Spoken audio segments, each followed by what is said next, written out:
دكتور بدر اتفضل. دكتور محمد، دكتور بدر يبدو صار عنده مشكلة، طلع من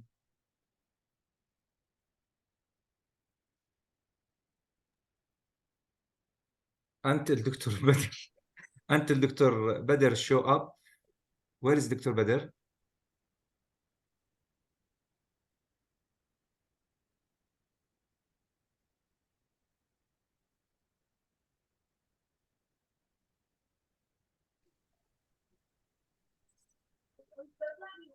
Can you check أحمد الدكتور بدر please? أيوة.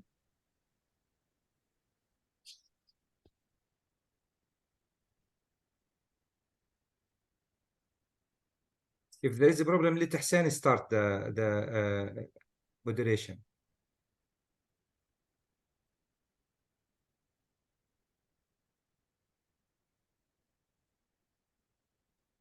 دكتور بدر سامعنا؟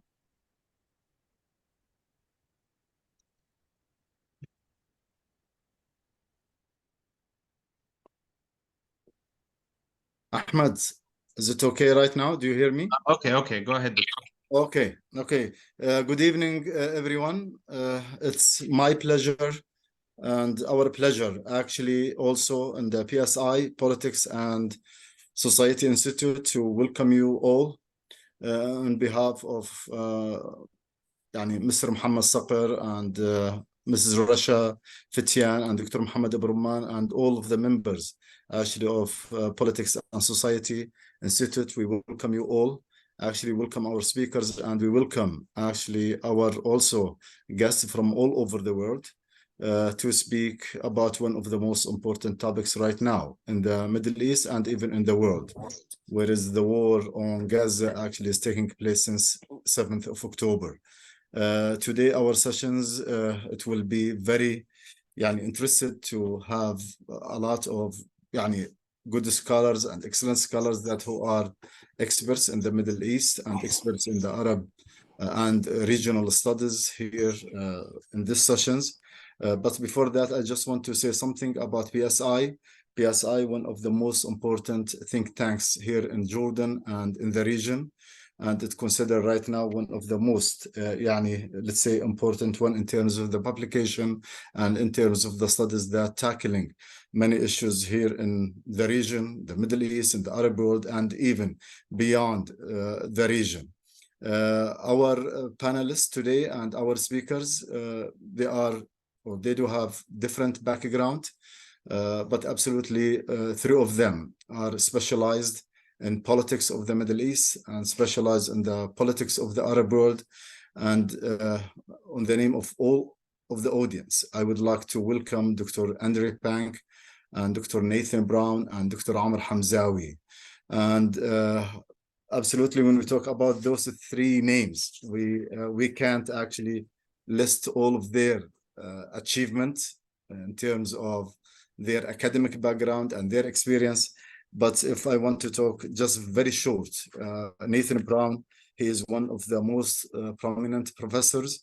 Actually, he is a professor of political science and international affairs at George Washington University.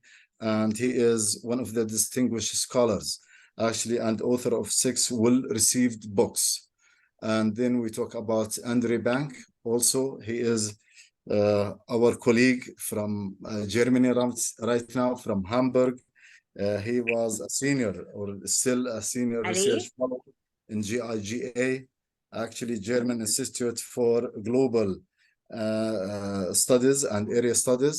And then we will have also our guest, Dr. Amr Hamzawi. He is right now in Washington, D.C. He's an Egyptian political scientist and human rights activist. And the three of them, they are watching closely what's happening right now in Gaza, like the other world who are watching so closely what's happening for the Gazan people. And we are watching here in the Middle East and in the Arab world what's going on with a lot of, let's say, surprising of the reaction of Israel and what's going on against the Gazan people, especially the civilians. Also, we are watching what the Western governments, as well as United States of America, and how they just supporting with unlimited efforts to Israeli government, and there is no real action by the international community to help and to find an exit strategy for this war, especially when we talk about the victims are the civilians, especially the women and the kids. So I will not take long time, and I will start, if you may allow me, with Nathan Brown. But before that, I just want to explain the format and the structure of the session, of the seminar, for our audience. We will have the first 30 minutes divided in 10 minutes for each speaker. And then we will come up to the second round, where we will have 5 minutes for each speaker. And then after that, we will open the discussions and the questions actually for the audience and those people who are participating with us tonight. As I maybe said, we will start with Nathan Brown. Nathan Brown, actually, and the question is, and the question is for all of you, our colleagues, Amr and Andre, and the question, it is, I hope it will be so direct for you. We need to know 5 strategic changes that you believe happened during the war. And this is maybe the most important questions. And this is exactly what we need actually from you since October 7th until today. What is happening? What is going to be changed actually, whether here in the region or the impact of the war over the Middle East and the region and on the world in general. And then the second round of questions, it will be, what is the best scenarios that you believe it will be happening, or the worst scenarios after the end of this war? But right now, we will start with you, Nathan, and to just explain and to tell us what is your expectations of the changes that happening since 7th of October until now. You have 10 minutes, actually, Nathan, to answer these questions. Thank you very much. Yeah, thank you very much, Dr. Robert. Thank you to the Institute. These are dark days, and I don't have anything happy to say. One of the few bright lights and a small compensation is that we can have a discussion like this among people who are deeply concerned and deeply informed about the region. So I look forward to the discussion. The question about the strategic changes in the region, I think my short answer would be, I don't know, and the reason that I don't know is because nobody knows. The various actors, for the most part, I think, have been making things up as they go along.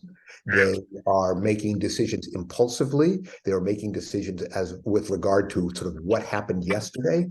This has been, in a sense, it was this kind of lack of strategic thinking that helped lead to the current environment, with a group of leaders, for the most part, who thought, American, Israeli, Palestinian as well, I think, who thought we can handle the problem tomorrow, or the problem is diminishing in importance. And that's just not true. The second reason I think it's a little bit difficult to talk about strategic outcomes now is that there's a very, very big question that is still unanswered, and that is, will there be a broader regional conflict? Will there be some kind of conflict between Iran and Hezbollah? We don't know the answer to that. Maybe, again, perhaps the actors themselves have not decided what they will do, so that makes it more difficult.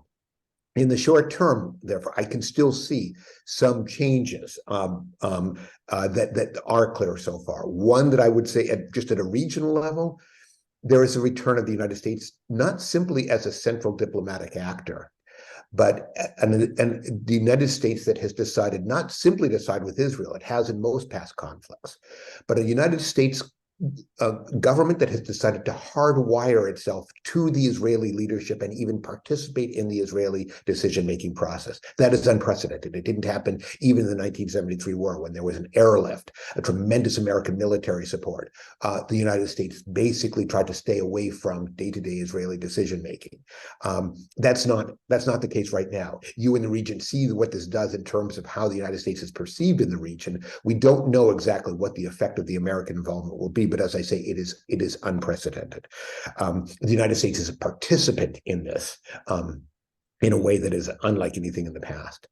A second regional trend I see is essentially a polarization of publics in the region in a way I think that makes multilateral diplomacy very, very difficult. Dr. Pollard, you said nobody's thinking about, or nobody in the United States is thinking about an exit strategy to prevent this war. And I think that's absolutely true. I mean, that's the explicit American position. We don't want to stop this war. But I think even if the United States were to somehow shift, it would be very, very difficult to configure regional diplomacy right now with the pressure that regional governments are under. At a Palestinian level, I think one thing that will clearly happen as a result of this, it hasn't happened yet, but if the Israelis carry through their military campaign and have even some modicum of success, there will be not simply a humanitarian crisis in Gaza. In a sense, the humanitarian crisis in Gaza is a couple decades old and is only getting far, far worse, but there will be a disintegration and even a collapse of governance in Gaza. That is to say, if Israel goes into Gaza with the objective of destroying Hamas as an organization or removing its military capacity, what that will be doing will be removing the political force that has been administering Gaza, running schools, policing the streets, collecting taxes, and so on for basically since 2007, and with no viable plan on how to run it. And most of the plans that are being talked about are ones that I think are utterly unrealistic, about some kind of international presence, a joint Arab presence, a Palestinian presence, and especially if Hamas survives, as I anticipate it will in some way, shape, or form, partly as an underground organization with perhaps an incentive to disrupt any kind of governance strategy that the international community seeks to impose. So we're going to see that. At an Israeli level, I think I would just see two, and then I will stop. One is essentially the return of the security establishment. The divisions in Israeli society that we saw over the last year were on multiple levels. They were cultural, they were religious, they were ideological, and so on. But one of the interesting aspects of it was that the protests against the Netanyahu government were led not simply by young student leaders, but by the pillars, sometimes the retired pillars of the Israeli security establishment. And in a sense, this was for an American who watched this looked a little bit like Trump versus the deep state. And now those people are back. They're back not simply in terms of the government, but by going for such a muscular and ambitious military solution, Israel is now having to rely on those people who were in a sense leading the protests. Not necessarily the same people, but the same kind of ideas and the same kind of thinking. That's short term. And what that does, I think, is essentially mean Israel is now being led by the center right instead of by the far right or by the nationalist right at a national level and with regard to Gaza. But the other thing that I would say is at an Israeli level, and this is true. People talk about, and we were talking before this started, about the possibility of some kind of attempt to basically force Palestinians out of Gaza. My worry is far more with the West Bank.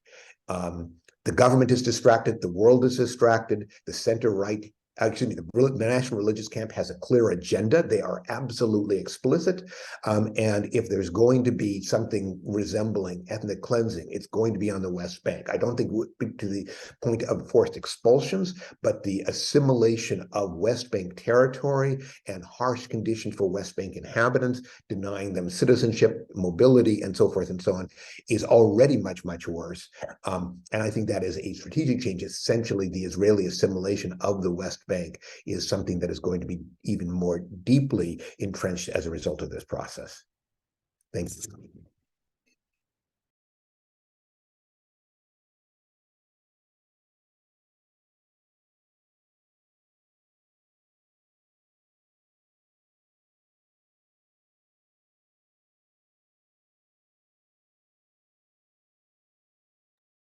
Yeah, thank you, Ahmed. You were muting me. Thank you very much, Nathan. Thank you very much for this very quick, actually, overview of what's happening right now in Gaza. And one of the, all of your talks, it was really great. But one of the things that absolutely it will actually drag the attention for a lot of people when we talk about the returning of US to the Middle East again. And also when we talk about the participation actually in decision-making process rather than just in the military decision in Israel. And this is one of the most important things that absolutely everyone is watching right now. Thank you again, Nathan. And if you allow me, Omar, we will move to Andre actually and to listen to his view about the strategic changes that it could happening or it will happen and it's happening right now as impact of this war. Andre, please. Yeah, thank you, Dr. Badr, and thank you to PSI for inviting me. I would like to be back in Jordan. It's been already too long, and I'm looking forward to meeting you next time in person. Thanks also to you, Nathan, for starting this discussion off.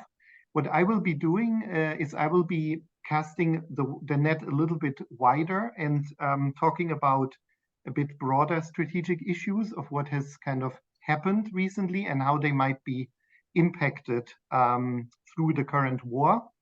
In part, this will be a little bit of a speculation, of course, because it's still continuing very much.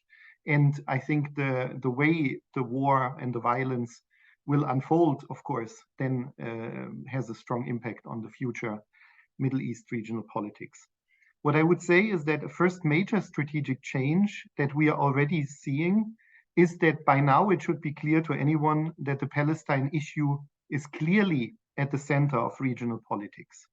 Even those actors who have tried to sideline it or at most to manage it somehow, the Palestine issue, and that was the different Israeli governments, but also a number of Gulf monarchies, I would say, cannot ignore the Palestine issue's immense significance in regional politics.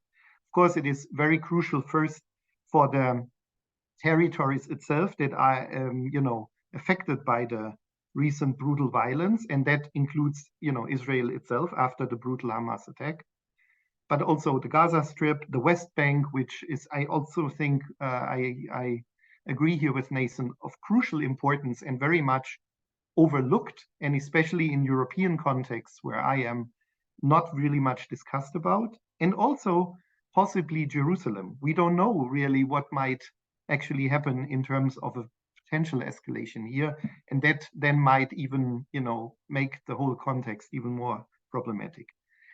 The Palestine question is also important in terms of course, its direct connection to the different neighboring countries. And there's a Jordanian organization holding this. So, I mean, you know much better than I do about the intricate relations, but also with Lebanon, with Syria, with Egypt, of course. And then on the third level, the Palestine issue is also very much, of transnational, symbolic and mobilizational importance, as you can see in the demonstrations all over the world. And it leads in some societies to an increasing polarization. I'm speaking from Germany, and I can really attest to that, how this recent, upheaval has also contributed to a polarization inside German domestic politics. So it is not only important for the Palestinians and the Israelis and for the neighboring Arabs, let's say, but it is also of a much wider importance. Over the last few years, the Middle East order, and that's kind of starting my second and third and fourth point, the Middle East regional order has become much more multipolar, with many actors who are important on the regional level. State actors, non-state actors, intra-regional actors, some extra-regional actors, all influence it. And the picture is quite complex. And the next points that I see changing relate to different aspects of this multipolar, multi-actor regional order. One issue is that over the last few months, prior to the 7th of October, what we have seen in the region is an interesting processes of diplomatic rapprochements of former enemies, or at least of former rivals. I think it started out very much in the spring of this year with the Saudi-Iranian rapprochement, which was facilitated by China. So two of the major, rivals in the region moving a bit closer together, and this was facilitated by an actor that has not been really very much there in the region. I would say that the Hamas's attack and the ensuing war on Gaza and the different territories now will, in terms of the Saudi-Iranian relationship, at least lead to the fact that this is not moving anywhere forward, even though it was interesting to observe in recent days that both Saudi and Iranian officials have actually said that they are still interested in keeping this kind of going. So I think that's something interesting to observe, whether it will lead to more polarization between those two groups, or whether they have other interests than related to their proxies or to the Palestine question. They have other strategic interests. A second form of rapprochement that we've seen, or normalization, is the Arab states' normalization with the Syrian regime under Bashar al-Assad. That kind of culminated in the readmitting Syria into the Arab League in May of this year, 5 months ago. I would say the Gaza war, this current war, does not have a lot of impact on this. The actual normalization in terms of a more substantial economic or security cooperation with Damascus has not been very strong. I think Jordanians in particular had hoped for something more, and I don't think it will affect very much this war. So the Syria file is a bit of a different logic, and it's kind of interesting how much the Syrian regime has also aimed not to be involved in this, even though the Israelis have been bombarding Syria quite heavily also in recent days and weeks. So the Syria plays a particular role here. And then, of course, the third type of rapprochement was the alleged, Israeli-Saudi normalization that some people argue is the regional context against which also Hamas had started his massive attack to prevent this. So you see all kinds of diplomatic things happening, and they might be stalled, they might be sidelined, and so on. So the Gaza war does not necessarily have an effect on all kinds of regional relations. What you can see, and that's my next point, is that despite this multipolar order, we have some certain blocks in the region, some alliance blocks. And one famous one is the Jabal Muqawama, like the resistance axis. And what is interesting to see, whereas many people had assumed perhaps that the Gaza war would bring the members of the axis closer together because they have a common enemy, actually you see a number of cracks in this. I think Hamas had hoped, that's a bit speculation, but it seems to me Hamas had hoped for a much more stronger military support or military attacks also by Hezbollah. In my view, and I don't want to belittle the victims on the Israeli-Lebanese border, but in my view, the escalation could have been much more larger. I'm not saying that it's ruled out for the near future, but at least in those first 16, 17 days, it has not been as much. And I think Hamas would have hoped for more. The Syrian regime, as I said before, really does not want to be openly seen as siding with Hamas. And even the Iranians, while somehow supporting this, Hamas, it's always not, saying going on an all-out war here. So it's kind of interesting. But also another kind of alliance has grown a little bit more in importance. And that's a kind of Jordanian-Egyptian alliance, which was there before, and Iraq tried to also be part of this. But as you can see right now, both of the countries are very much under pressure or feel under pressure. But the status of Amman and Cairo in regional politics has been increased due to the crisis. But it's, of course, a very problematic importance for both Sisi and for King Abdullah in the Jordanian government. I will skip my point with the relevance of external actors, and I'll come back to that. I would just want to make one last point about the relationship, and Nathan has also alluded to that, the relationship between ruling governments, ruling regimes in the region on the one hand, and their population on the other. The Gaza war has allowed some governments in the region to really bridge, at least for the short term, the gap that exists between them and their government. So you could see, especially in countries where you had large protests against the rulers in recent weeks and months, take Tunisia, take Turkey, for instance, you have now massive outbursts of pro-Palestinian demonstration that also link the governments with their populations. In Egypt and Jordan too, we have seen massive protests, But here it is a bit more tricky, because in Jordan, for instance, you had protests in Amman, but the security forces have been really cautious not to have people be too close to the West Bank on the border. When you look at protests in Egypt, government has allowed them, but not when they happen on Tahrir Square, because there is another symbolism here as well. So when we want to study, and I'm closing with this, when we want to look at the changes on the regional arena, we don't only have to look at the interstate level. We also have to look how the interplay is there between the regimes and the governments, because the positioning of them vis-a-vis the Palestine issue will also be in part be impacted by what their populations think and do, even though we often operate under authoritarian contexts. Thank you. Thank you, Andre. Thank you very much. And absolutely, if I want to say maybe 2 or 3 things that I still remember of what you said, when you talk about the transitional symbolic issues, the Palestinian issue is not anymore a local or even a regional one, but we can talk about the international context in general.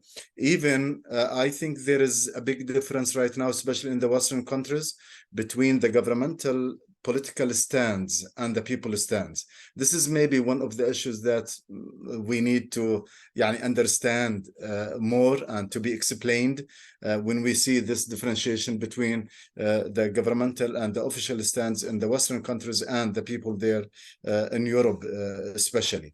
Right now we will move actually to Dr. Omar Hamzawi. Dr. Omar, the floor is yours, please. Thank you so much, Dr. Bad, and it's a pleasure to join you all. And thank you so much for PSI for the invitation. For all friends, especially Dr. Muhammad Abu Rumman, it's a pleasure to join you all. Let me, in the spirit of sticking to the time assigned, state that I would like to focus on 5 points, which I believe would, or hopefully would add to the excellent points Nathan and Andre have just made. And this is in the spirit of avoiding speculation as well as much as possible, but by definition, the question we're looking at is speculative to a great extent, but I would like to sort of start from what I see, what I have been observing in the last 3 weeks, and how it may play out in the next period. My first point with regard to the impact of the Gaza war on the region is actually related to the local context in Palestine and the West Bank and in the Gaza Strip.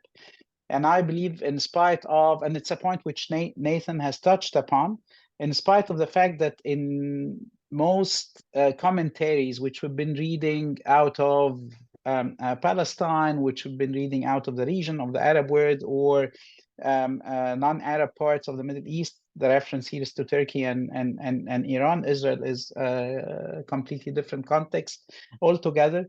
The reference has been primarily to the humanitarian crisis. The reference has been primarily to the impacts, the disastrous impacts of the war, of Israeli strikes, the looming ground offensive. I, however, see a humanitarian crisis and a governance crisis in the making for both the West Bank and Gaza Strip. It's a governance crisis in the making, because if you monitor recent protest events in the West Bank, they are not only geared against Israel, they are geared against the Palestinian Authority as well.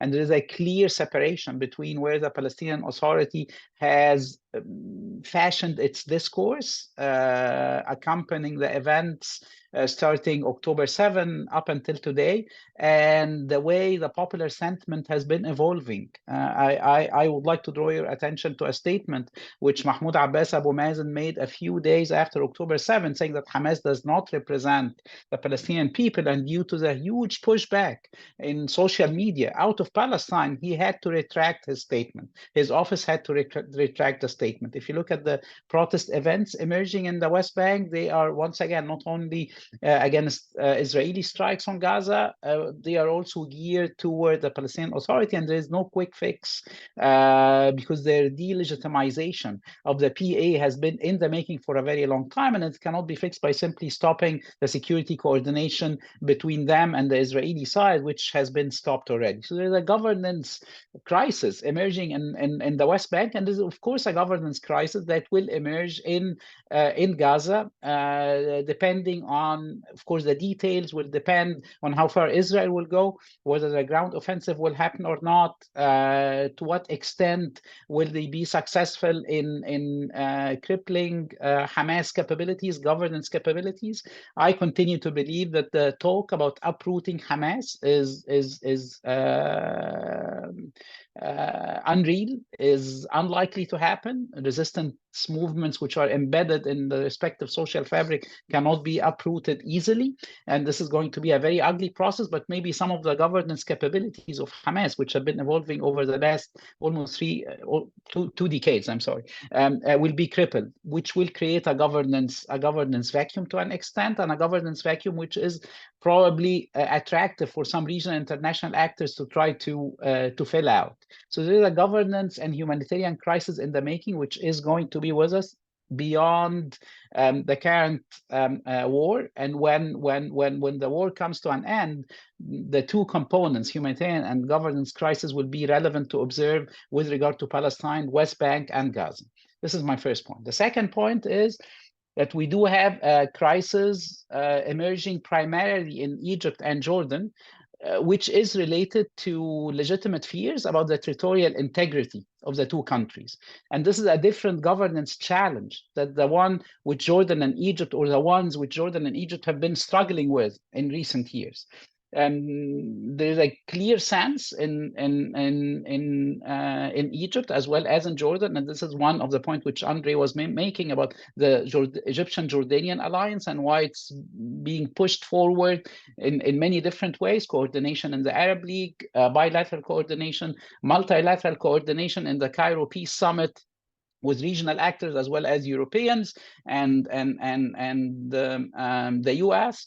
The two countries are concerned about their territorial integrity due to the looming humanitarian and governance crisis in the Palestinian territories. And the concern about the territorial integrity is a governance challenge which the two countries have not faced in recent years seriously. This is different, and it's not only related to widely circulating Israeli reports about displacement or the request for additional funding which the Biden administration put forward to the House of Representatives on October 20th, and which does have some language on allocating $3.5 billion to Gazans and Palestinians displaced to neighboring countries. There is a clear perception in the leadership in the two countries and the governments in the two countries that the question of territorial integrity will be an issue that they will have to face and will have to see what they will do about. And this is different. We're not used to it in Egypt, and Jordan has not been exposed to it in recent years as well. Third, and this is going to stay. This will be a challenge, a policy challenge for the two countries for some time to come.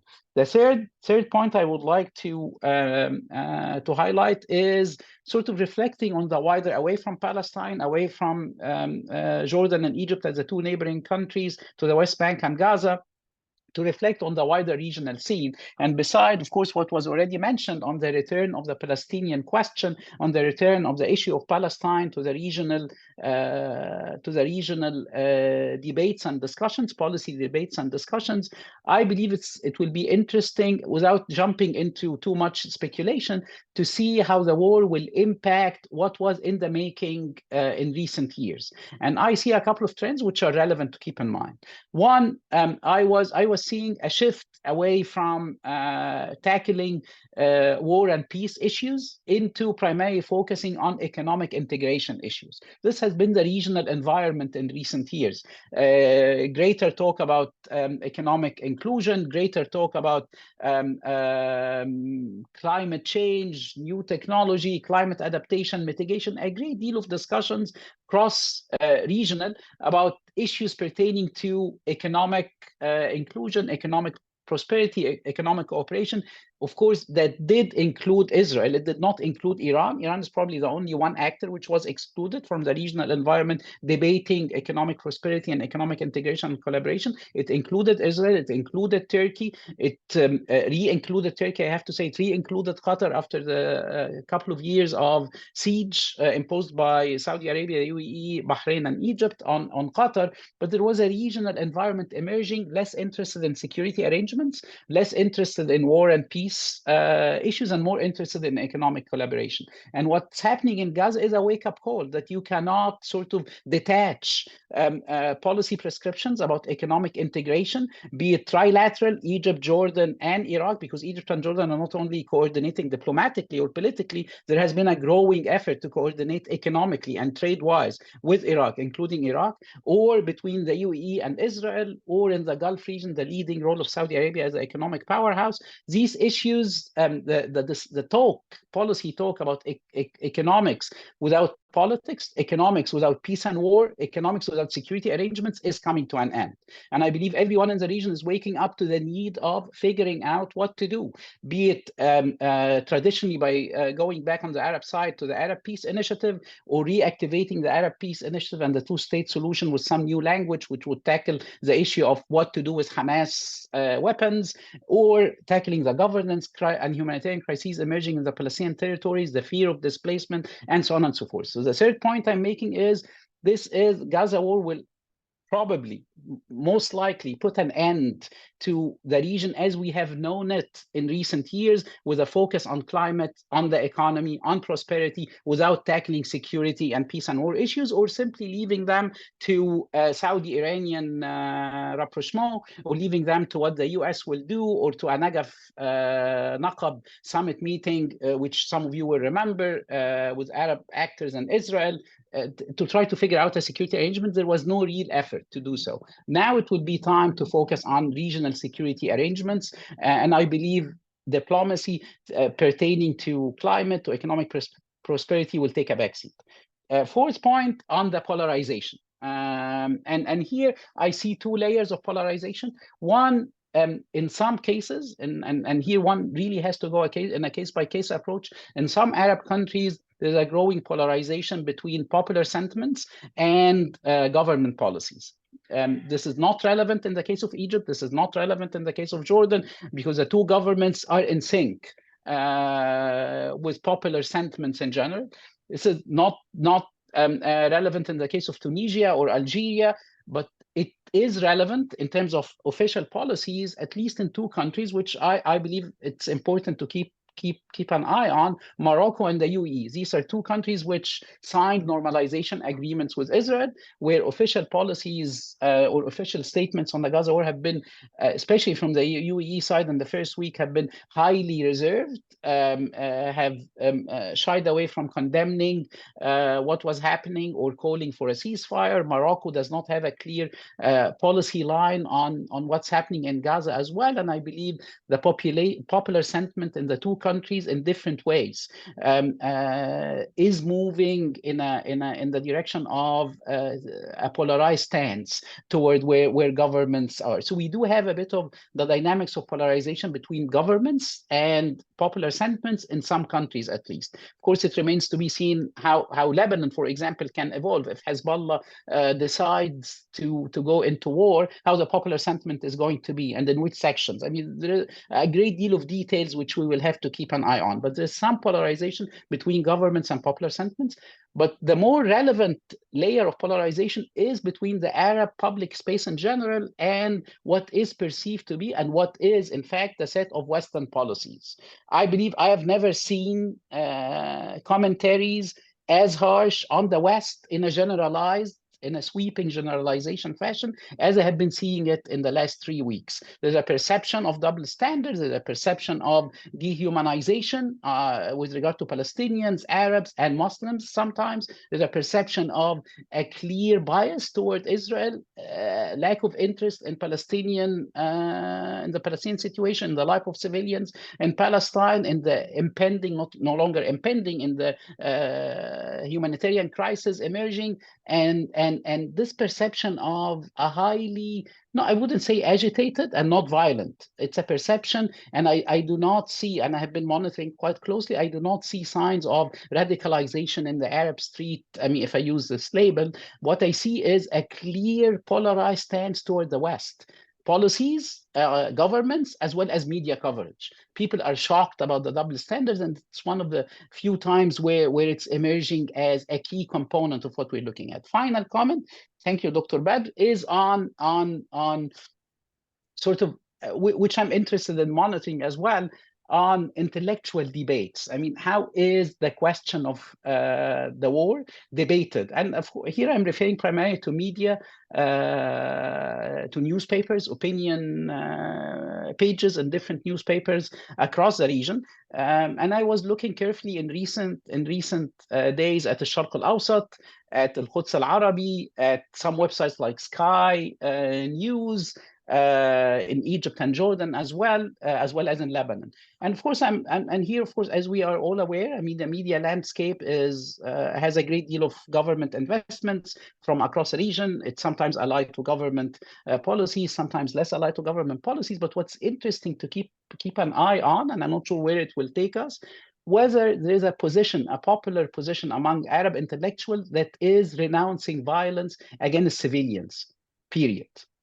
And so I believe the decision of the Arab League is, and we just had a discussion, Nathan was part of it, an internal discussion. This was not the first time for our Arab governments to condemn the killing of civilians on both sides, on the Israeli and on the Palestinian side. What I'm interested in monitoring and what will happen is with regard to intellectual positions, to what extent will we see a clear or a clear position among a majority of Arab intellectuals, right, left, and maybe some moderates as well, on renouncing violence against civilians in general. I believe it weighs heavy to see October 7, the way it unfolded, and it cannot be ignored. Unlike previous wars between Gaza and Israel, this time the humanitarian tragedy, the loss of life on the Israeli side, is weighing heavy on what Arab intellectuals are writing in many different ways. So it remains to be seen whether a position to renounce violence will emerge. Thank you so much. Yeah, thank you,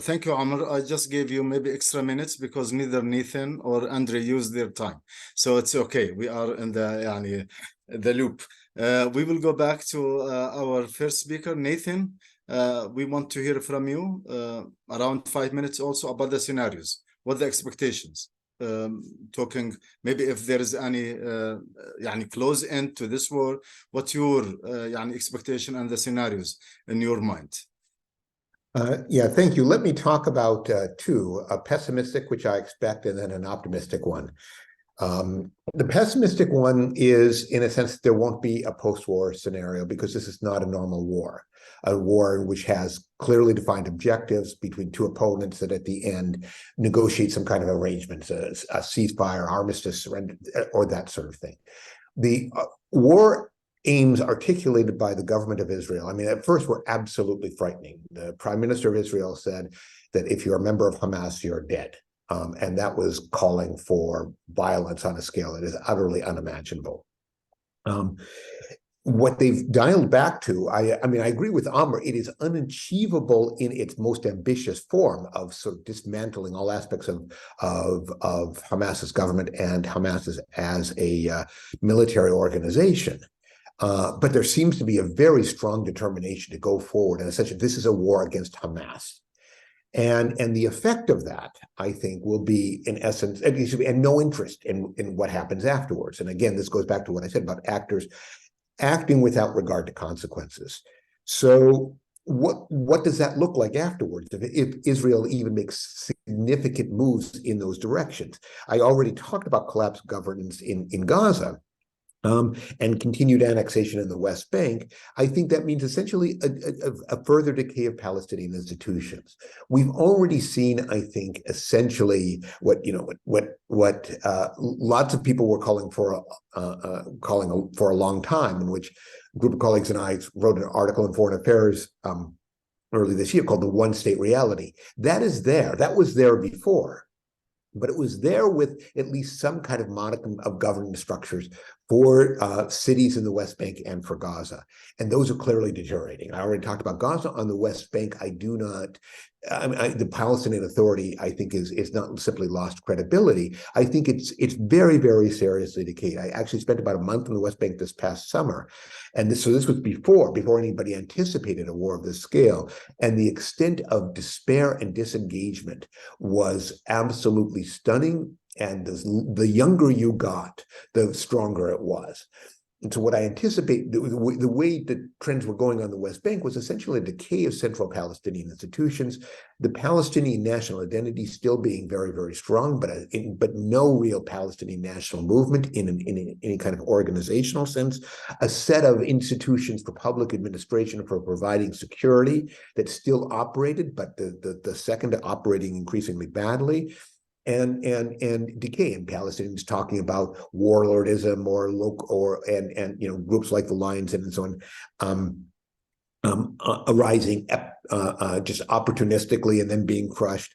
I see something that looks a little bit more like Lebanon post the 1982 Israeli invasion, in which Israel did a very good job of essentially getting the PLO out of Lebanon, but left the country in such a mess. There was some international response that turned out to be ineffective. I mean, it's impossible to understand Lebanon today without looking at some of the effects of that war, none of which made things easier in Lebanon. So essentially what I'm talking about is something that looks like the status quo, but much, much worse, essentially accelerating negative trends. So that's a pessimistic scenario, which I would guess is about 90% likely. 10%, I want to end in something happy. So some kind of positive outcome. And I'll start with Amar's comments about sort of the need to attend to issues of governance and security and so on, and some realization that these have to be addressed on a regional level. So part of it would be, I mean, what has been missing for the last, I would say, really since the Palestinian split, in some ways even before, is any kind of realistic sense that may have existed, in the early 1990s about the need for some kind of diplomatic and political process to address the underlying issues. And instead, there was just sloganeering and meaningless diplomatic processes. A two-state solution. We need to get back to that, and that sort of thing. But no actors really took them, I think, all that seriously or dedicated that much energy to them. So let's just say they listened to Amar and say, we've actually got to come up with some kind of vision. I think that's unlikely. It's not because nobody thinks it's necessary now, but I'm not sure that various actors could agree on one. I'm not sure the United States and various Arab states, Palestinians could agree on. But so that would be one necessary ingredient. A second would be an Israeli leadership that sees its own interest as tied up with accepting Palestinian human rights and some way of addressing Palestinian national rights in a two-state solution, one-state solution, some kind of way. But ignoring Palestinians or assuming that they can handle the issue tomorrow.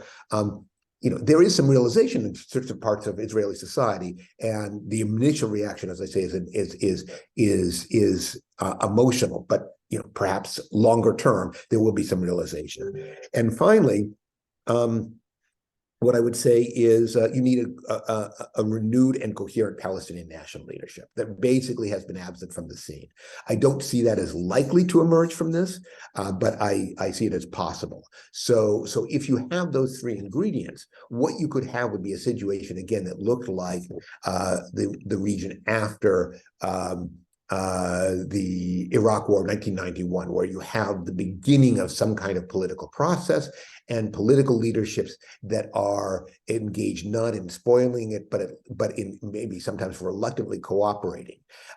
As I say, 10% chance. If Amr Hamzawi if leaders were listening to Amr Hamzawi, I'd raise it to 20 or 30%, still not 50. But I think that's the essential ingredient. If there was any message that I would have, it is that Palestinians and Israelis too are paying an extremely high price right now for the lack of any kind of strategic vision on the part of leadership or strategic engagement. And if that changes as a result of this, a much more positive outcome is possible. Yeah, thank you, Nathan. Just I want to remind that I forgot to يعني mention that Dr. Omar, he mentioned among a lot of excellent things, just we talk about the internal conflict in the Palestinian territory, or at least يعني there is no good relationship between the PA and how they just classified Hamas, especially when we talk about Mahmoud Abbas first glance actually position. And then he talked also about the Arab actually government's position, and he actually mentioned smartly let's say the political stance of Morocco and United Arab Emirates. So this is just to remind our audience actually about his marks. So we go right now to Andre, please. Andre. Yeah, thank you. I have a hard job now after Nathan has done this in such an eloquent way. I think I have two way more negative scenarios than even the 10% positive one or optimistic one.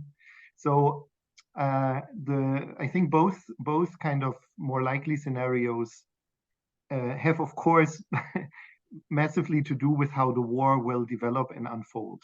And I think that will really strongly impact about the likely futures that we will have. It's probably a truism, but I think it needs to be repeated.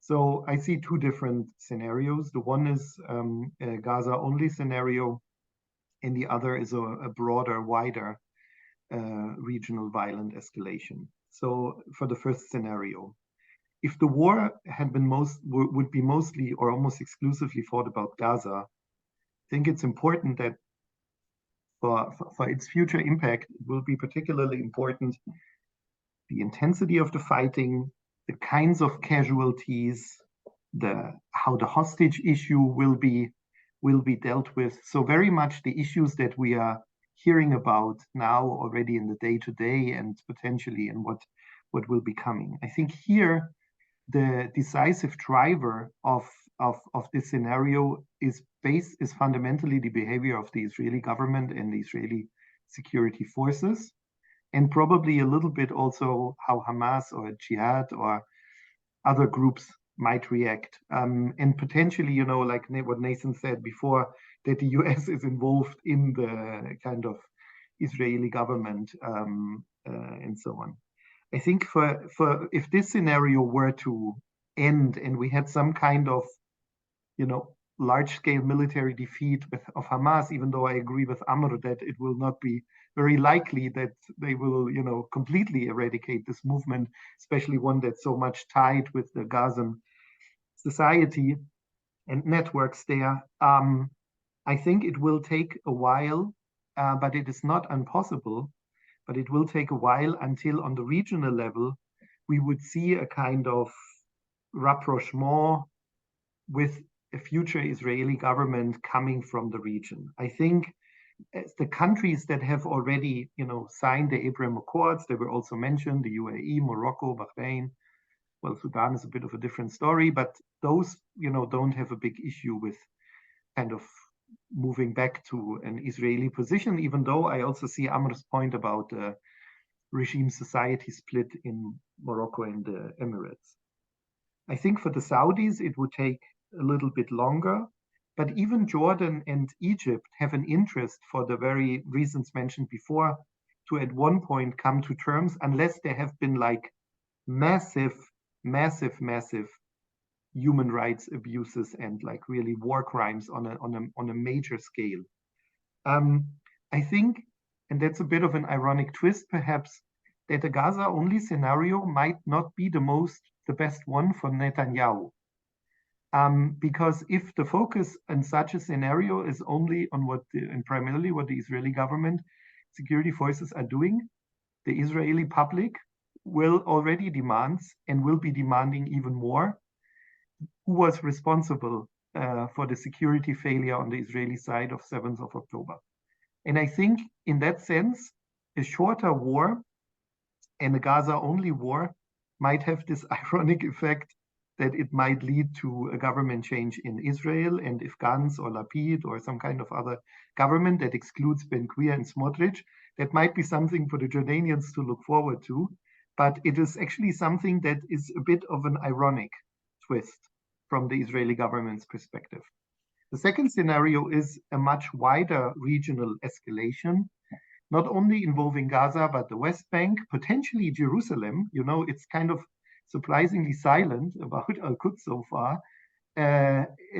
Still, you know, with Hezbollah in Lebanon, you've already had rockets from the Houthis, you have attacks of US forces in Syria and Iraq, and you could have these kind of wars or small-scale war-like escalations continuing for a very long time. What this would do on a regional level, it would kind of move away the attention from Gaza. It would probably even save the Israeli government in a way, because they would say, we have to stick together, national interest, we have to fight on all these fronts, we have to stay together, stay together. And the longer this goes, the better it might ironically be for someone like Netanyahu. But of course, it will have a major impact on the region. It will increase polarization. It will, you know, delay any kind of process around whatever Saudi, Iranian rapprochement, etc. So on all of these scenarios are not very pessimist ones, but I think I could envision a mixture of these two perhaps. And another crucial question at the end, which, you know, Nathan also raised, and then I'll stop, is the question of who would be the Palestinian counterpart in either version to negotiate with. Because like Nathan said, Abbas is so much, you know, discredited, and Hamas will be weakened, defeated, and discredited. And what other actor would actually emerge? And I think that is something that we should also be thinking about a little bit more in a productive way, on how, you know, we can kind of come together with like a Palestinian leadership that is more representative of many of its people. I'll close up this. Thank you. Thank you, Andre. Thank you very much. Dr. Amr, please, your insight. With 5 minutes. Thank you. Sure. Thank you so much, Dr. Badr. I mean, the scenario question is not an easy one. So what I am going to say is basically relevant for maybe a year to two from now, or let's say from the end of the war. And let me, I'm sort of blending out the possibility of a wider war, of a regional war. So I'm assuming that it will stay as is. A war on Gaza with no wider regional involvement. And I, for the sake of the first scenario, which I will call a Madrid scenario, drawing back on what emerged in the region following the Kuwait Liberation War, 1990-1991. So I will assume that it will stay a Gaza war. It will not involve wider regional actors. No regional displacement of Palestinian refugees will happen, be it from Gaza to Egypt or from the West Bank to the East Bank in Jordan. So I will just assume that the military confrontation will go on for some time and then will come to a stop. And factoring in what we previously discussed on Hamas capabilities being crippled, the PA where it is, different regional actors with their policy prescriptions as discussed, international actors with their policy prescriptions and preferences as discussed. I believe that there is some, I cannot qualify it, but there is a possibility for a Madrid conference-like scenario that could emerge out of the current situation. And I remind all of you, but many of you will know, that following the war in the Gulf and the liberation of Kuwait, we actually had regional governments troubled in many different ways. I mean, the popular sentiment back then was against what the Egyptian government, Syrian government were doing in terms of their involvement in the war. We did not have a unified Palestinian representation. Some of you will remember we had a PLO representation and we had a local delegation coming out of the West Bank, led by figures who are still around, Palestinian figures who are still around, like Hanan Ashrawi, for example. we had some sort of unclarity, strategic unclarity or ambiguity on the side of Syria, on the side of the Lebanese delegation, and so on and so forth. So I factoring in the situation which could emerge after a Gaza only, I have to put it this way, I mean, it sounds inhumane, a Gaza only war, I believe we could be approaching a Madrid conference-like scenario. But the question comes down to what key international actors will want out of it. And here it's really a question for the US. With all due respect to Europeans and the European diplomacy, as of now, I mean, the real big elephant with regard to a Madrid conference-like scenario will be the US position, whether the US will push for a security arrangement that involves a solution of sorts for Palestine or no. And of course, you have to factor in domestic issues on the American side, the approaching elections, legislative and presidential elections, what an election year means for US diplomacy in the region, and so on and so forth. And where opposing great powers, Russia and China, which we have not touched on, where their diplomacy and policy actions will be going. But I envisage sort of a common denominator, maybe a light version of the Madrid conference of 1991, which can unleash a process later on. A second scenario is not a return to the status quo pre-October 7 or to a situation pre-October 7, 2023, but in fact a return to the situations domestically in Palestine as well as regionally, which we know from previous intifadas, from the two previous intifadas, where sort of a paralysis. I mean, if you go back, and I was sort of rereading some of the references for the post-intifada, two intifadas, domestic situation in Palestine, and in the region, there was a bit of a paralysis. I mean, not knowing where to go. This is not a status quo because it involves a great deal of violence, daily eruptions or flares of violence domestically, and a continuation of military actions on the Israeli side, and encounters and military confrontations between them and different Palestinian factions. We could be returning back to that. That will not involve the wider region, but it will mean for the wider region that the discussion on the grand economic prosperity and cooperation projects, like the recent announcements on India, Saudi Arabia, the US, and Israel doing, I cannot recall the exact label which was put in it, but these grand initiatives will no longer be with us, or if they work on it, they will not be announced as sort of the deal maker for the region to get the region out of its dilemmas. We will see a return to paralysis domestically as well as regionally. These are the two scenarios which I have in mind. Thank you very much, Dr. Amr. Before just we start with our questions, Dr. Amr Razaz with us. Could we just hear from you, Dr. Amr, and to put your insight, please? Thank you very much. This was very enriching and confirming the fears that we all have that positive outcomes are not that likely. Or not likely at all in my view. Let me take sort of an opportunistic, if you will. I mean, just looking at the whole map and saying, okay, as scholars, as activists, as academics, etc., where what is the first thing we could act on? And I do have a strong view about this. And if you allow me, I'll just take 1 minute to describe it.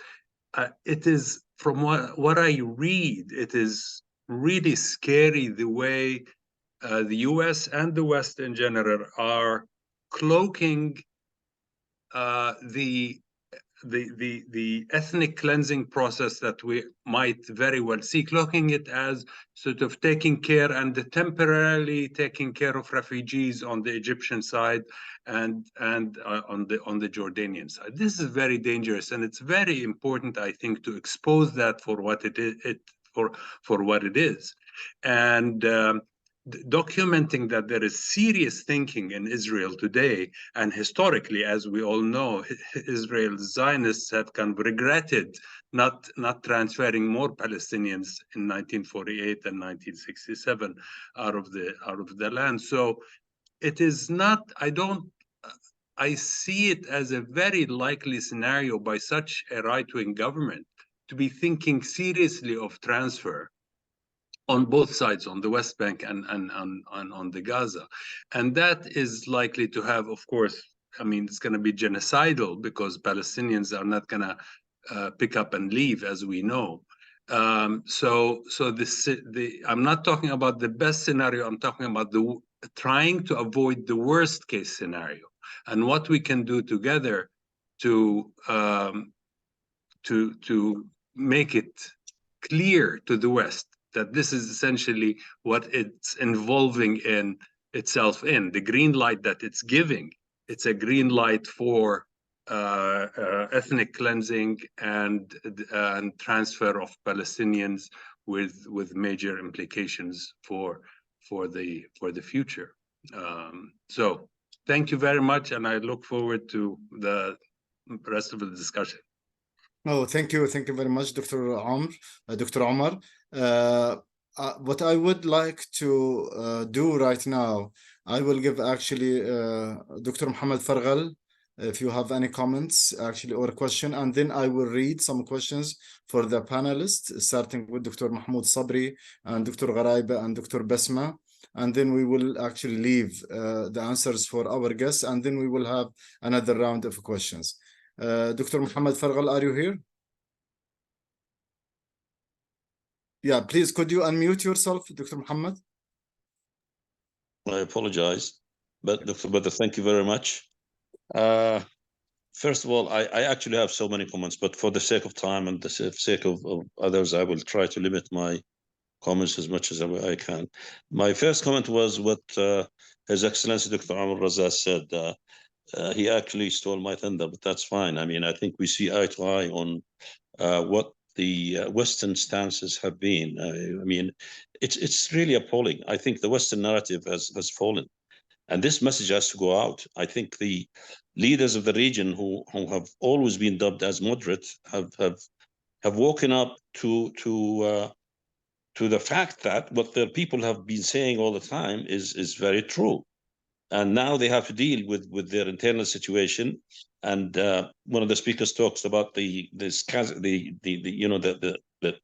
say the rift or the actual schism between people and regimes, and not as much as in Jordan and Egypt for now for this crisis. But how do you expect me to feel as a Jordanian with Benjamin Netanyahu, who wrote a book about a place under the sun? And now he is in a position to be able to actually go through with some of his theories and maybe see a real opportunity. I, as a Jordanian, and this message has, I think, to be stressed by all Jordanians, not only by all Jordanians, but by Arabs at large. I feel existentially threatened, by the way. So what do we do in the face of all these threats? And you know, the speakers have talked about the possible scenarios, and there are some very basic issues that we really need to look at. Dr. Omar, I mean, excuse me, but perceptions in the region about double standard, these are perceptions. These are not perceptions. These are realities. You know, I mean, the hurdling of I mean, the Western leaders have been not jogging, running, coming to Israel, showing support and promising, you know, to go to the end, and then they come to Arab countries and start to be diplomatic. I mean, you know, this is not this has proven that, you know, all this international legal order regime was devised and designed for the Western part of the world. When it comes to our lives, our issues, this is a different story. Human rights apply to Western lives and Western people.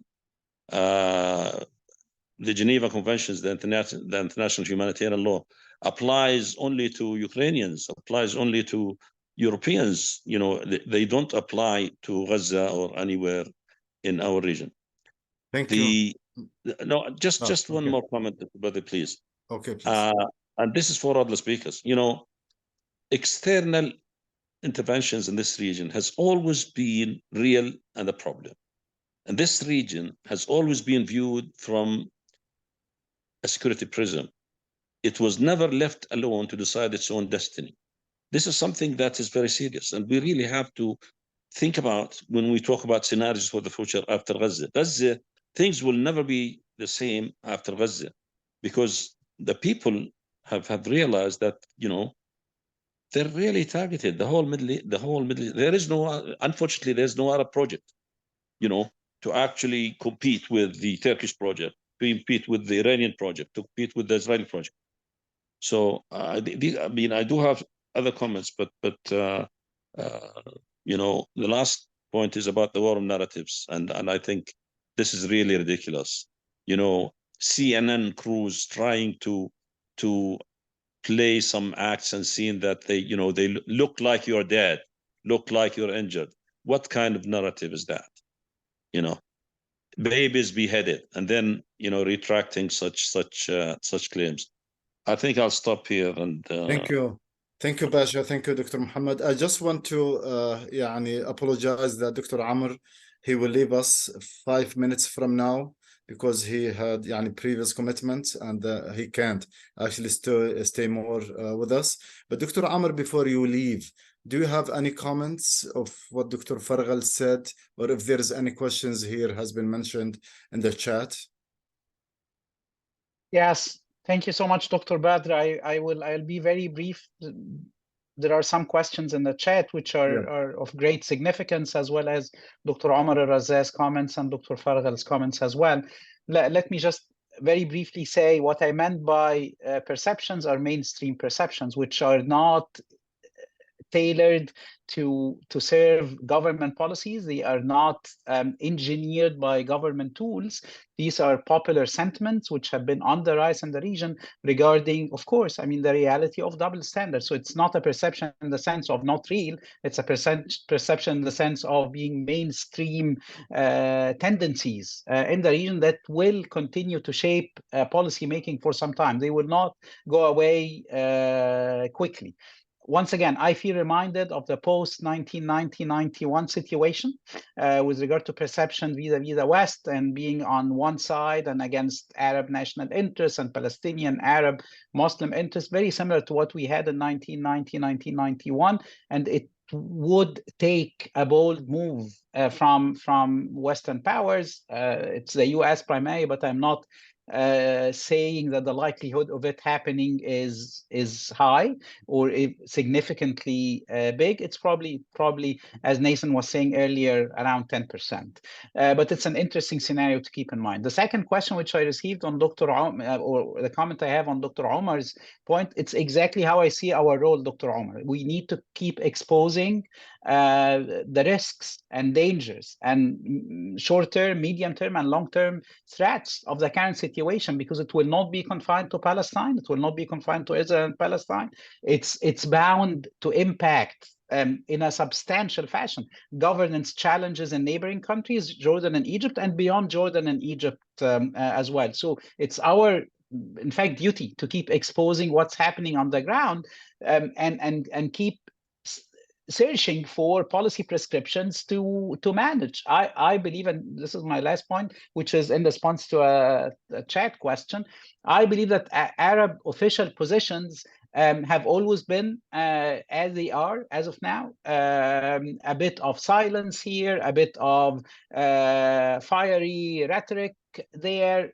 The mainstream has been inactive in the sense of not pushing forward diplomatic initiatives, with the one exception of the bilateral coordination between Egypt and Jordan, which got the peace summit in Cairo to take place, and which is pushing forward, at least, even if only a revival rhetoric on the peace solution, pushing forward a policy prescription to tackle the situation, not only to keep waiting and keep looking at what's happening as the crisis continues to unfold. It remains to be seen, but I'm just like all of you. I observe the situation with great worries, and my heart goes out to the civilian victims on all sides, and I hope it comes to an end soon.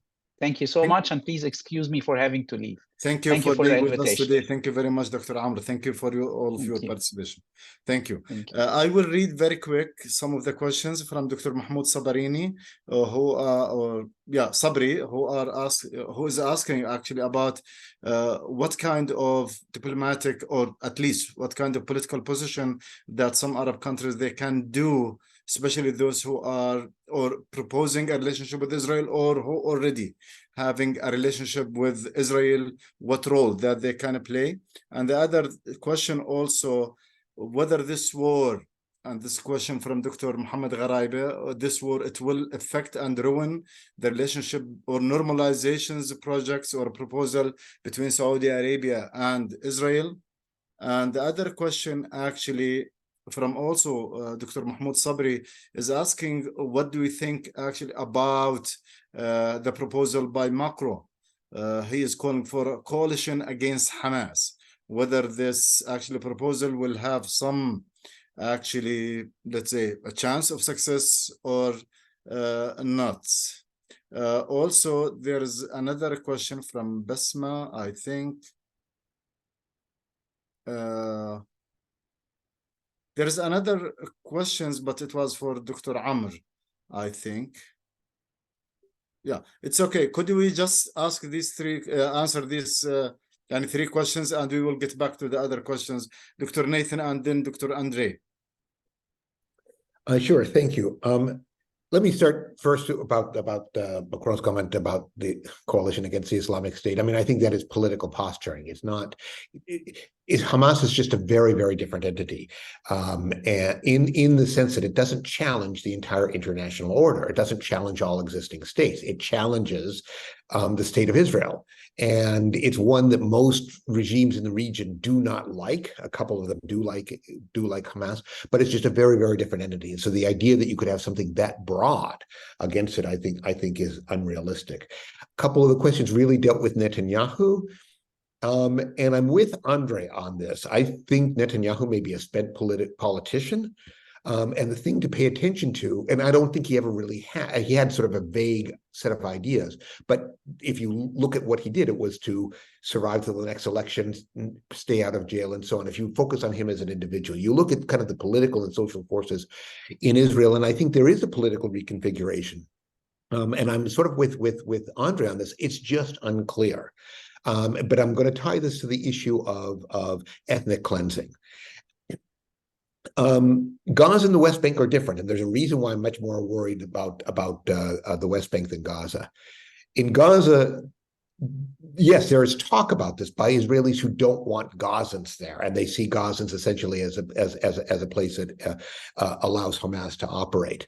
But the territory of Gaza does not figure very largely ideologically. So what they want is to be rid of Gazans, and again, the hard wiring of the American decision making into the Israeli, I think, and the very, very strong stance of Egypt, I think that makes that scenario just very unlikely, and it will continue to spin among some far-right ideologues.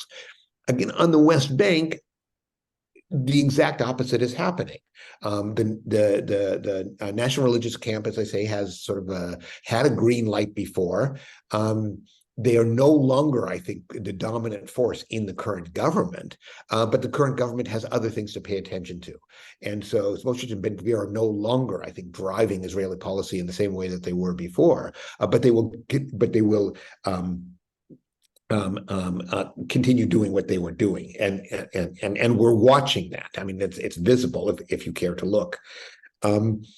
Finally, just so what is it that Arab states should do? And the question was really about the Arab states that, part of the Abraham Accords. And so I'm going to talk more broadly about sort of Amar's idea of an initiative. It's not because I'm patriotic that I think the key actor is the United States. I agree with him there. It's actually because it's almost the exact opposite. I think the United States has been its abdication of any kind of role here has greatly aggravated the problem. What would cause? Should you sit back and wait for the United States to act and to articulate a vision, I think that's unlikely. I think if you're looking for a positive path to increase what Amr called the Madrid scenario, and what I was talked about very, very similar in similar terms, increase it from 10% to 20 or 30%, is to articulate some kind of Arab initiative. I think the Arab Peace Initiative, coming up with that, will sound like it's warmed over last week's breakfast. It doesn't sound daring or anything like that, but some kind of initiative that is coming from the region, very forceful, and maybe more in terms of principles that focus on rights and security. Any articulation of any kind of insistence that civilians have to be off limits as targets. Those are the sorts of things that I think would be unlikely but possible to provoke a response.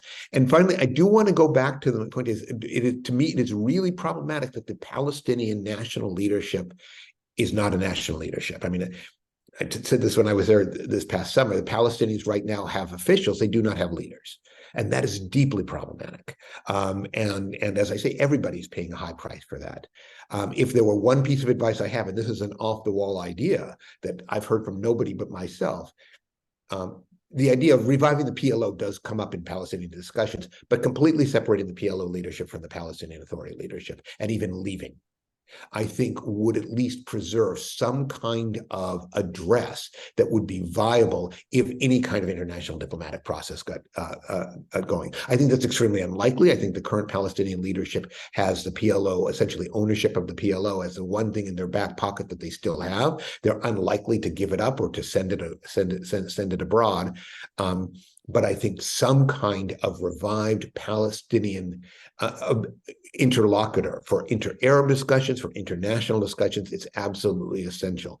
And again, I would say the United States is not the only actor, but it's one of the prime actors, I think, in weakening the existing Palestinian leadership. There are many other actors to blame as well. But I don't see how you get to kind of the Madrid scenario or have any traction on the ground unless you've got somebody there who's articulating a very strong vision for what Palestinians want and what they will accept. Thank you, Nathan. Andre, I think you do have a lot of questions also in the chat if you grab any one of them, but very quick.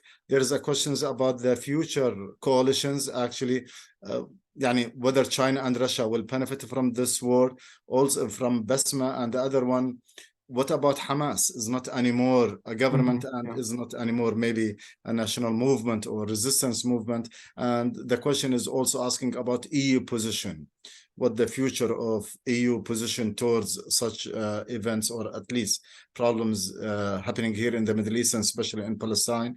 And Nazih also talking about the ceasefire, if there's any hope for the immediate ceasefire in the upcoming days. And actually the other question from Nazih also talking about the self-defense, where absolutely, as you know, in the media in the West, actually many leaders around the world, they are asserting the rights of Israel to defend itself, but we are not seeing anything has been directed to the Palestinian, the right of the Palestinian in the same times to defend themselves. Please, could you have, we need to hear from you within 3 minutes, and then also I will go to Nathan very quick if there's any question has been mentioned or directed to him also. Okay, 3 minutes will be a tall order. Let me please start with responding to what Dr. Omar Assas and Dr. Mohammed Farhal have mentioned, and that is the highly problematic positioning of some Western governments in a way justifying or glossing over a potential ethnic cleansing in Gaza. I think it is very important that you're raising this. I think it's also very important that scholars, activists, think tank people, media in Western countries, I'm speaking from Germany, are speaking out on this, because indeed, I think there has been, especially from a German position with its own, the historical responsibility that we have, a shift that's grown way too far on a super one-sided position that is represented not only by the government, the Social Democrats and the Greens, but also the Conservatives, pretty much covering the whole spectrum. So it's really people if they are not Palestinians or Arab migrants living in Germany, it is scholars who do this. But that's why it's so important that we communicate with each other, because I think it is very important to raise this question. And the one point is to talk about the effects of Gaza, but with Nathan Brown, to also elaborate in a German and in wider European context the relevancy of the West Bank, which is not really discussed very much. The focus is now very much on Gaza, but I think the danger, and Nathan has outlined it very well with the project of Ben Quia and Smotrich and others, is on what they call Judea and Samaria, and less on Gaza. So I think it's important to have these discussions and to speak out about this. On some of the specific questions that I asked, so Mohammed Haraiba asks about the likelihood of a Saudi-Israeli rapprochement. Like I said before, I think it depends crucially on how the violence and the war will unfold. But I should still say that the Saudi government, at least to me, under Mohammed bin Salman, seems to be not so much focused on the Israeli question and taking this as a very primary question. Amr has talked about the economic projects in the region, about trade and cooperation and very pragmatic transactional kind of ways. Now, I think the Arab street is very strong and Saudi population also has an impact here, but I think it will not take all too long for the Saudis to come back unless there is like a massive discrediting of the Israeli position all around. So, I think the Saudis are also looking at this, and they are much more pragmatic and much more open towards mending ties with Israel than they were in previous years and decades. When it comes to the European position, one last point. When it comes to the European position, I answered it somehow, but while Khatib also asked about it, what the future would look like. I mean, you can see the European influence has really gone down in the region. There is some issue of humanitarian aid, etc. But the Europeans are really divided on this question. And I think you can see it now. On the one hand, you have a German position. It's very much on the Israeli side. On the other side, you have the Spanish or Irish position, which calls for a ceasefire. And that answers the question of the ceasefire, at least coming from the European position. I think the Europeans don't speak with one voice, and they are even a very weak actor. So it's much more the Americans that would have an external influence. Last but not least, you asked about the influence of China and Russia. In a way, they are staying back, and they are the Russians were presenting some kind of diplomatic formula, but it's a bit similar to what Macron has been doing. I don't think they will go very far, but they are like symbolic politics that by some people are probably picked up. Of course, Russia has a project in Syria. Russia has a project in other cases. And Russia is very happy that everyone talks about Gaza and almost no one talks about Ukraine. So I think on the back of this escalation, other conflicts continue, of course. And one lesson perhaps is also that with all our attention and all our worries for the civilian suffering, we should also have a look at some of the other conflicts that are still going on in the region. I'll just leave it there. Thank you. Yeah, thank you, Andrea. Before I gave you the turn, actually, Nathan, I just want to mention to the news is coming from Gaza right now. One of the most famous Al Jazeera reporter, his family been killed right now in Gaza, his son, his daughter, his wife. Wa'il Dahdouh, he's very famous here in the Arab world, and the news is just coming right now from Gaza. Nathan, you do have questions about the colonial project by Abrar Al-Abwini, for Netanyahu, if he can achieve such a project. I'm not sure if you just read the questions, and if there's any other questions, 2 minutes, and then also I will go back to Andrea if there's any other questions for him. Please, thank you, Nathan. Yes, I tried to answer that question already, that I think it's not necessarily Netanyahu's personal project, but sort of a broader project. And the question of how it will survive is open, but I think the danger is real. I want to say something actually to pick up on something that Andre said, not necessarily in response to a question, but also in terms of an awful lot of the talk here about double standards and injustice and so on. But Andre is a gentle guy. I'm going to say something more forcefully, and it may be something that he disagrees with. But I think one of the most discouraging things, I should say the most discouraging thing about what is happening now is the incredible loss of life. But one of the most discouraging things just on an emotional level that I deal with, that I see every day, is the degree to which everybody quickly became polarized. And people's emotions and their political positions began to determine the facts as they understood them. So, yes, America has double standards. Everybody has double standards. It's not that Americans are stupider or Israelis are more evil. Everybody is operating. The real problem underlying that is that, that makes it worse, and it makes it worse when the Americans and the Israelis are operating this way, is the incredible power imbalance. So Israel is able to act with impunity on the basis of an understanding of a situation that essentially values Israeli lives much more than Palestinians and treats the latter as expendable. And in the United States, it's the same thing. There's no the degree to which and I'm talking about American public discourse, the degree to which Palestinian lives matter is simply less. And the United States is in a very powerful position. So that is the underlying problem. That has to be addressed. But I want to bring this to something that is a slight bit of cheer. That's why sessions like this one, I think, are so incredibly important.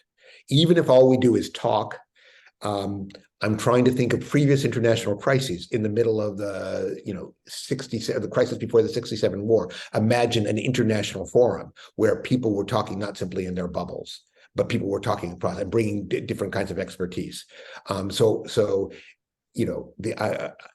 At the beginning, I thanked the Institute for hosting this, but that's not just a mere polite thing. I think this is the sort of thing, the sort of event that immediately will have very little effect. But the importance of keeping international communications open and to have people hear from people who are living in different bubbles and to have them hear what's going on in different societies over the long run will, if there's anything healthy that comes out, it will come out partly as a result of sessions like these. Thank you, Nathan. The last words for you, Andre, in 1 minute, please. I find it hard to respond to a specific question. I really don't. I really have probably lost a bit the overview here. Can you, Dr. Badr, help me out on what I should be focusing on? I mean, if just an overview, because okay. we are just no, okay.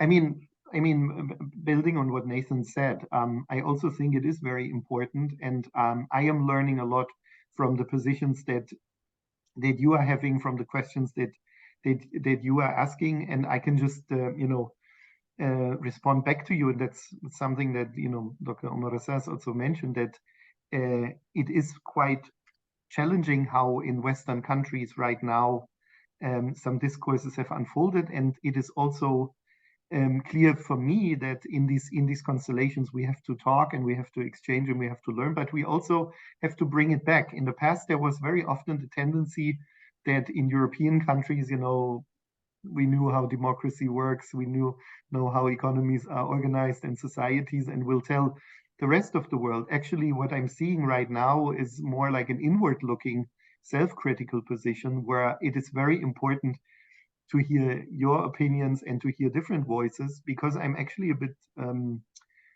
concerned about some of the polarization that you're seeing in a place like Germany, and some of the issues of academic freedom, of freedom of expression, and these kind of things. And those are global human issues in all over the world. So it is not that these crises are terrible for the people suffering in Israel and in Palestinian territories, the civilians, victims, but it is also having effects on the quality of democracies in other parts of the world. So for me, this is also something that I gain, and it's great to have the exchange with you in the Middle East on these questions, that it's more of a two-way street of learning and less of a one-way street of lecturing. Yeah, thank you very much, Andre.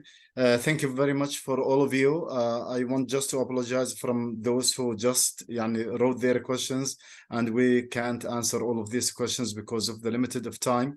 I would like to thank Dr. Andre Bank and Dr. Nathan Brown and Dr. Omar Hamzawi for such a great insight and great sessions. On behalf of Mr. Muhammad Saqar, the head of the board of the trustee, and Dr. Rasha Fitian and Dr. Muhammad Abrahman, who arranged all of these events, I would like to thank you all for being with us tonight. And please, actually, special thanks also to Dr. Omar Razaz. We know that his schedule was so busy, but he actually preferred to join us this night. Thank you very much for all of you. And I think there's a lot of events is coming actually here in the Middle East. But as we always do in the PSI, we promise you we will have a lot of sessions, actually, such this one, the great one, and we will do it in the maybe in the next time, and we will also announcing such events for all of you. Thank you again, Nathan. Thank you, Andre, and thank you for everyone. And also special thanks for our audience. Thank you. Thank you all. Thank you very much. Thank you, Dr. Badr, for this great moderation. Thank you very much. Thank you. Masalama. Thank you, Andre. Thank you, Nathan. Keep in touch. Okay, thank you. Thank you very much. Thank you all. Thank you. I wrote a comment to Nathan. I draw a parallel between Netanyahu and Hamas, being that they both are an idea, and whether they vanish tomorrow or not, it doesn't mean that they will die. So this is a question that we should all think about. Thank you. Thank you very much, Basha Muhammad Fargal, and I will connect you with Dr. Nathan Brown to continue your argument. Thank you very much. Thanks. Nathan. Thank you. Actually, I had to leave, and because I have another commitment actually in a few minutes. But I agree with you. It's fascinating, and we should do more of this. I mean, you know, the perception that we really understand each other is not really a valid perception. We might think that we do, but we don't. And this is a reality that we have to face. One of the main questions that I wanted to ask is whether Israel, and I wrote this on Facebook today, by the way, does Israel think strategic? And I've told this to many of the Israelis that I've dealt with, and some of them